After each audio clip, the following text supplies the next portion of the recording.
Lady super star Nayanthara south లో ఎంత పెద్ద హీరోయిన్ అన్నది చెప్పాల్సిన పని లేదు. దక్షిణాదిన ట్రెండింగ్ లో ఉన్న నెంబర్ 1 బ్యూటీ. అత్యధిక పారితోషికం తీసుకుంటున్న హీరోయిన్ కూడా ఆమె.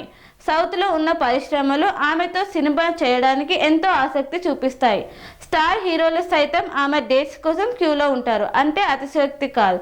దీని అంతటికి కారణం నయనతార తనను తాను బిల్డ్ చేసుకోవడమే. నలుగురిలో ఒకరిలా కాకుండా నలుగురికి భిన్నంగా ఉండడమే ఆ క్రేజ్కి కారణమైంది. వృత్తి వ్యక్తిగతంగా నయన్ ఎంతో స్పెషల్గా కనిపిస్తుంది.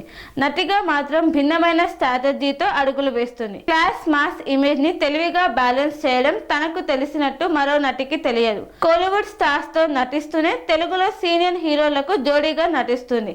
ఆ తర్వాత తరం హీరోలతో సినిమాలు చేయడం లేదు. అవకాశాలు వస్తున్నా స్కిప్ కొడుతుంది. వాళ్ళతో నటించిన సినిమాలు ఫెయిల్ అయితే ఆ ప్రభావం తర్వాత సినిమాలపై పడుతుందని భావించి సెలెక్టివ్గా ఉంటుంది.